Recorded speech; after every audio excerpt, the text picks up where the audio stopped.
So is this the episode where I need to talk some people off of a bridge? Because I might do a decent job at doing that, but for those of you that are too far gone, which is probably not many people that still listen to this channel, uh, maybe I can take you one step back at least before you take the full plunge. But this one extra stinks for most Devil fans because it's the Rangers. I've always hated the Flyers more, so maybe these just don't hurt as much for me. Obviously, with the playoffs last year, I've grown in that Ranger hatred. Nowhere near probably as much as some of the Northern Jersey fans, but I feel you, I feel you, I hear you, I hear you. Especially in those early days, the early 90s, which I did grow up in.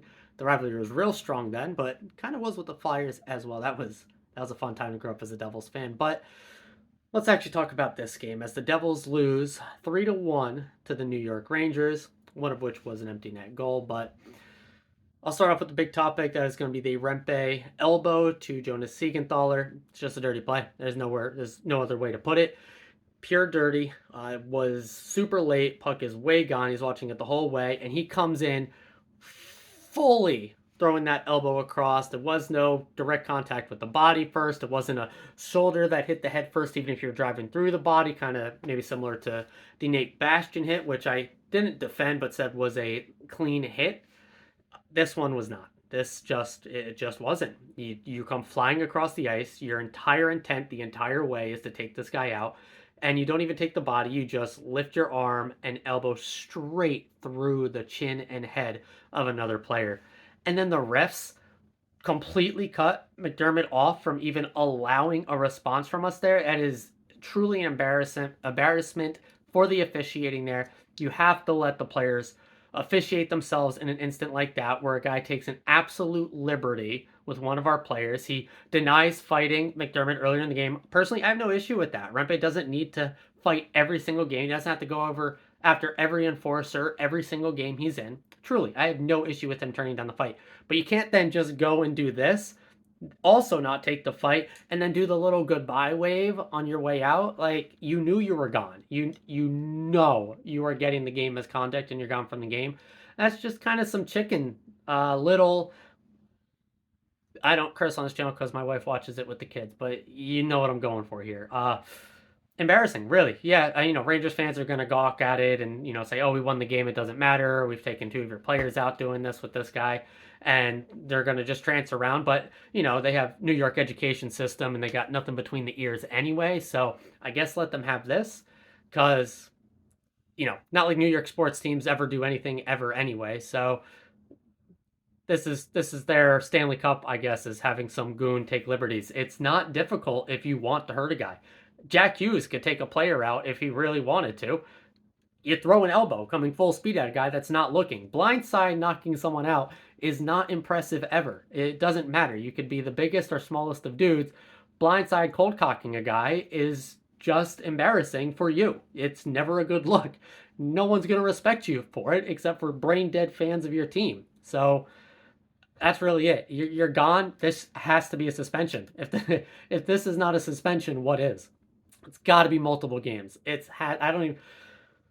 You just clean cold cock the guy with your elbow. It's as clear as day. You can watch that replay at game speed. You can watch it in slow mo. You can watch it from any and every angle. There is no way to twist that other than that is a suspension. And especially when you don't let the players respond there, embarrassing. So I'm gonna get ahead of the horse here a little bit and say for the fans that are out there saying, oh, why didn't we run one of their players? Why isn't McDermott, when he finally comes out after halfway through the third period, going and running and elbowing one of their guys for retribution? That's just, you don't do that if you're an honorable person in any way, which Rempe is not. Sure, McDermott might be one of the toughest guys in the league, but he's not just going to go out there and run at a guy just like Rempe did and just go for the head when the puck is nowhere near anymore. That's not how you actually play hockey. Now, McDermott isn't that great of a hockey player to begin with, and yes, he is in there to throw the fist, but the refs didn't let him. He tried multiple times to go after Rempe. The first one, again, I don't have an issue turning down, but that's after that elbow, there you have to let him fight. You just have to. Why aren't our other guys throwing out? Why isn't Smith or Lazar, any of the other guys that occasionally will mix it up? Ball, you still play the game. You're trying to come back here. You don't just take a stupid, needless penalty. And we almost did. I guess now I'll kind of talk about the goals a little bit before I probably ramble about this at some point. So the first goal was highly unfortunate as it was a terrible bounce off of Lazar's stick. I believe it was Siegenthaler was trying to dish the puck off of Lazar after some pressure behind the net. The puck directs off of Lazar's stick right to the front where Zibanejad is basically entirely by himself, and he scores a goal. Capo Kakinen was fantastic all game. He really did keep us in it for the most part. The Rangers were the better team in this one. We've also been the better teams in some of the other games where we still lost them, but we were the better team as far as the actual on-ice play. I would say overall the Rangers were actually the better team in this one. It's an 82-game season. You play a lot of teams a lot of times.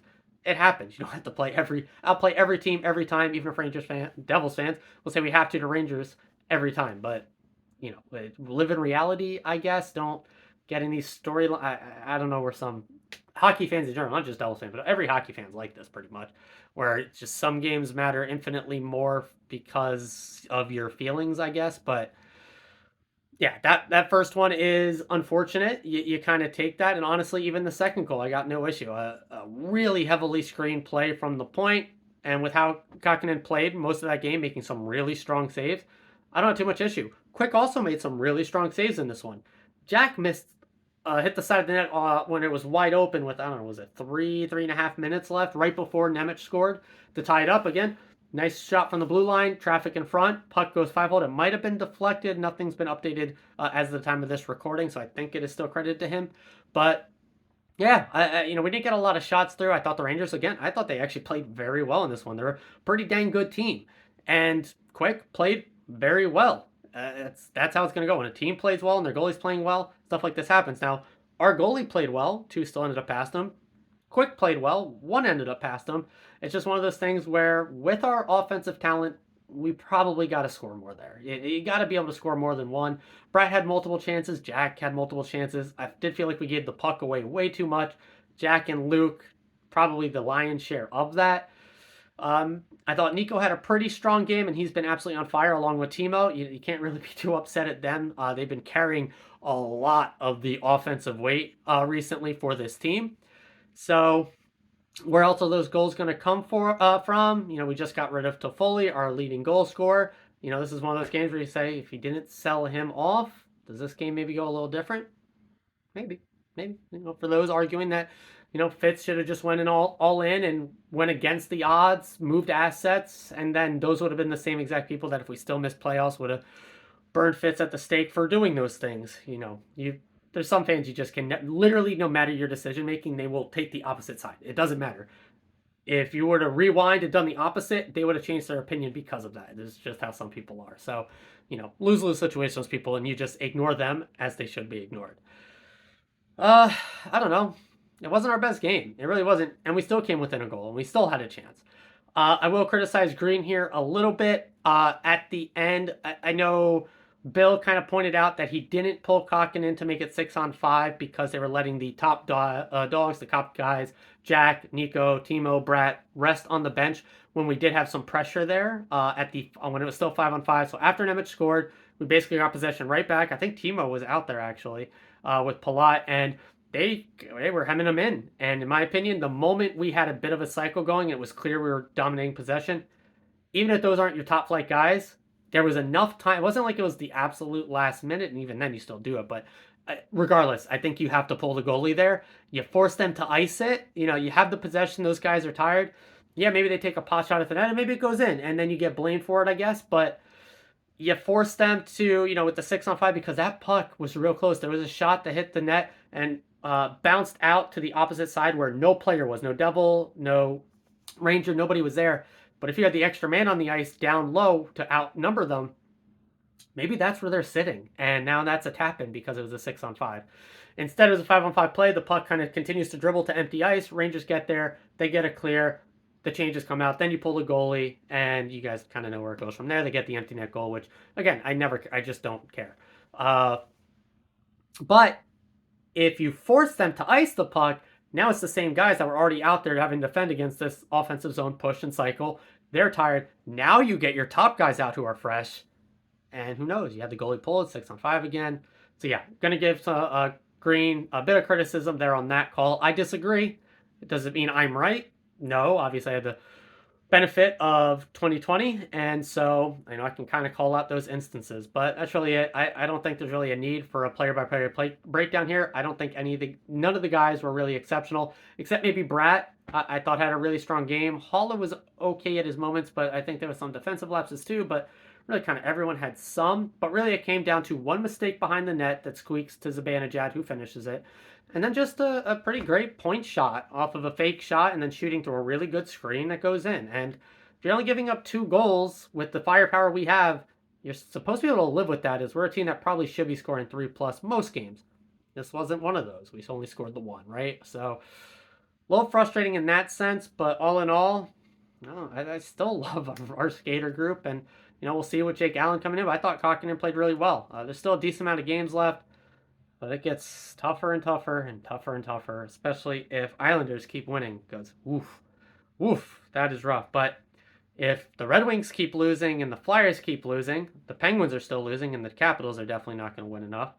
There's still a chance, technically. It's going to be rough. You got to actually win out there. But it's possible. It is. It is absolutely certainly possible.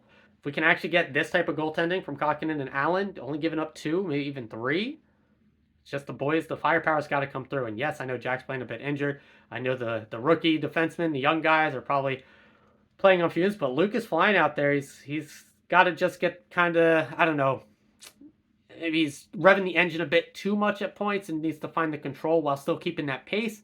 Because I still overall do like his game. There's just, those small little instances. And you're going to live with those with the rookie defensemen. You just are, because you see where their trajectory is going. And so that's all I live for, really. So, yeah, top of the lineup's looking great. The bottom of the lineup, you cannot count on to really score any goals. So the big boys have to come through and score. That's just how we need it from them, given how this season's gone from injuries, losing guys for other nefarious reasons, trading guys off, injuries again. Yeah, and now is Siegenthaler going to be out? I don't know. Rempe's got, that has to be multiple game suspension. Multiple. We got 2 days off.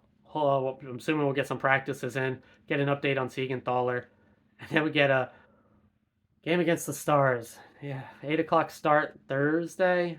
Not an easy one. Not going to be easy. Do got the Coyotes on the weekend, so that'll be nice, I guess, but they're not an easy out either. Never is in the NHL, but going to go ahead and call it here. Video already ran longer than I thought, but as always, and forever, let's go Devils, baby.